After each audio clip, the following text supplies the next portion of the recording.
بسم اللہ والصلاۃ والسلام علی رسول اللہ۔ ذوی الفروض کے احوال چل رہے تھے۔ ذوی الفروض میں سے آج 5ویں نمبر پر ہم احوال بنت پڑھنے جا رہے ہیں، یعنی بیٹی کو کس صورت میں کتنا حصہ ملے گا۔ آج کل ہمارے معاشرے میں سب کچھ بیٹے کو دیا جاتا ہے اور بیٹی کو نظر انداز کیا جاتا ہے۔ یاد رکھیں، اللہ تعالیٰ نے اس علم میراث کا نام ہی علم الفرائض رکھا، اور پھر کچھ لوگ گنوائے اور کہا کہ ان کا حصہ میں نے خود مقرر کیا ہے۔ ایک تو اللہ کی تقسیم ہے، نحن قسمنا بینہم معیشتہم فی الحیات الدنیا، دنیا کی زندگی میں نے ہر ایک کے اندر رزق تقسیم کر دیا ہے، اور پھر یہ مال اور یہ اولاد، انما اموالکم و اولادکم فتنہ، یہ مال اور یہ اولاد یہ حقیقت میں اللہ کی جانب سے ایک آزمائش ہوا کرتی ہیں، اور یہ دائمی زندگی نہیں ہے، یہ دائمی ملکیت نہیں ہوتی زمینوں کی یا مال کی، یہ ایک عارضی ملکیت ہے، یہ ایک امتحان گاہ ہے۔ امتحان کبھی عبادات کے حوالے سے ہو رہا ہے اور کبھی معاملات کے حوالے سے ہو رہا ہے، کبھی عقیدے کے اعتبار سے ہو رہا ہے، کبھی اللہ تعالیٰ کی جانب سے کچھ ایسے حالات بھیجے جاتے ہیں، اس کی صورت میں امتحان لیا جاتا ہے۔ تو یہاں پر بیٹیوں کو حصہ دینا یہ بھی اللہ کی جانب سے ایک قسم کا امتحان ہوتا ہے۔ اور مسلمانوں، اس میں کبھی اپنے آپ کو ناکام مت کرو۔ جیسے آپ کے دادا، آپ کے والد اس دنیا سے سب کچھ چھوڑ کے چلے گئے، آپ بھی اس دنیا سے سب کچھ چھوڑ کے چلے جاؤ گے۔ یاد رکھو، انسان مالک صرف اور صرف اپنے اعمال کا ہے۔ اس دنیا میں یہ سب کچھ جو کچھ ہے، اس کا حقیقی مالک اللہ ہے۔ للہ ما فی السماوات و ما فی الارض، یہ لام تملیک ہے۔ اللہ مالک ہے ہر اس چیز کا جو زمینوں میں ہے اور جو آسمان میں ہے، سبھی کا مالک اللہ ہے۔ ہم عارضی مالک ہیں، اس مالک کرنے کے ساتھ اللہ تعالیٰ ہمیں آزما رہا ہوتا ہے۔ اس وجہ سے میرے بھائیوں، ہم کبھی بھی اپنی بہنوں کا حق، بیٹیوں کا حق نہ کھائیں۔ یہ امتحان گزر جائے گا اور آخرت والی ناکامی بہت مشکل ہے۔ ایک حدیث شریف میں آتا ہے، سرور دو عالم صلی اللہ علیہ وسلم نے فرمایا، تمہیں پتہ ہے کہ غریب، فقیر، محتاج کون ہے؟ صحابہ نے فرمایا، اللہ کے رسول آپ ہی بتا دیجئے۔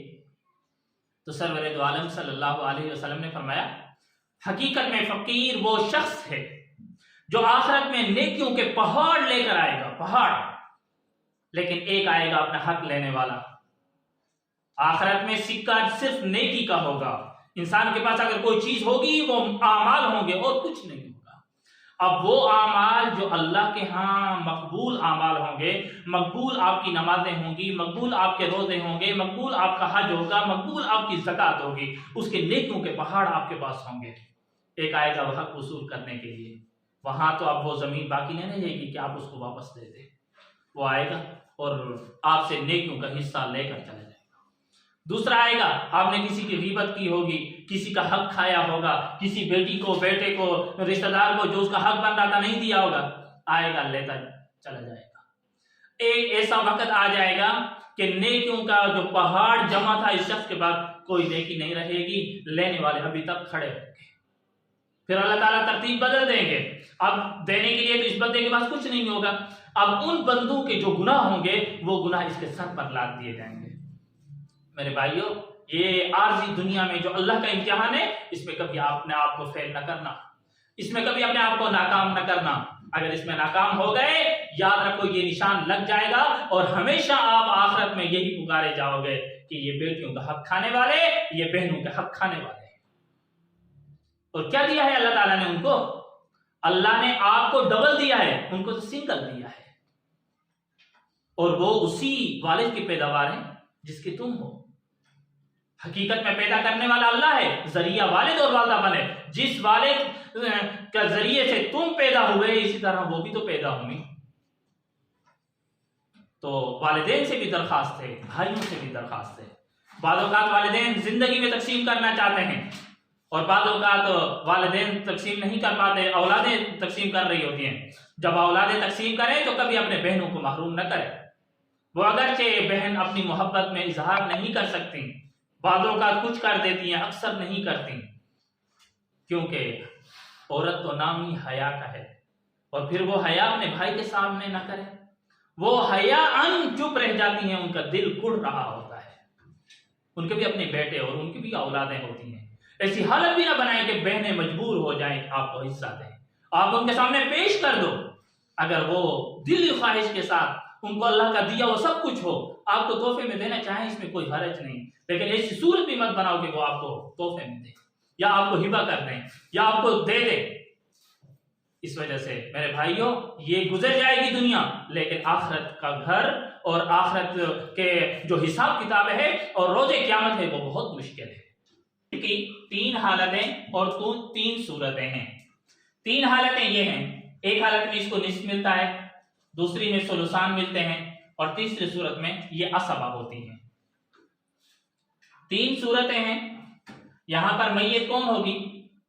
والد یا والد ہوگا، والد یا والدہ ہوگی، یعنی باپ ہوگا یا ماں ہوگی۔ اب جب والد یا والدہ فوت ہوئی اور جو اصحاب الفروض کھڑے تھے ان کو تو ان کا حصہ دے دیا جائے گا، پھر دیکھا جائے گا کہ اس والد یا والدہ، یہ جو میت ہے اس وقت، ان بیٹیوں کے ساتھ ایون بیٹے بھی ہیں یا نہیں، ایک یا ایک سے زائد ہیں یا نہیں۔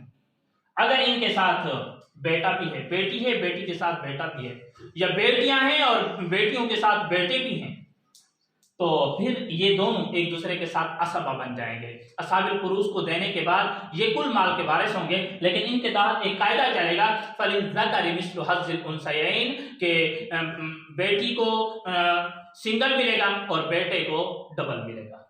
اگر بنت کے ساتھ ابن ہے تو یہ عصبہ ہوں گے، یہ کل مال لیں گے، لیکن کل مال میں بیٹے کو ڈبل اور بیٹی کو سنگل ملے گا۔ اگر ایسا ہے کہ والد اور جو والدہ تھی یہ صرف بیٹیاں ہیں، ایک ہے یا ایک سے زائد ہے، اگر بنت کے ساتھ ابن نہیں ہے تو پھر اس کی 2 صورتیں ہیں۔ پھر دیکھیں گے کہ اگر بنت ایک ہے، بیٹی صرف ایک ہے، تو اس کو نصف ملے گا باپ کی میراث میں سے یا والدہ کی میراث میں سے، جس کی بیٹی بن رہی ہے اس کو کیا ملے گا؟ اگر صرف ایک ہے تو نصف ملے گا۔ اگر بنت ایک سے زائد ہیں، 2 ہیں، 3 ہیں، 4 ہیں، 5 ہیں، تو ان کو 2 ثلثان ملیں گے، یعنی 3 حصے بنا کر 2 حصے ان کو دیے جائیں گے، اور پھر یہ ان 2 حصوں میں ثلثان میں برابر کی شریک ہوں گی۔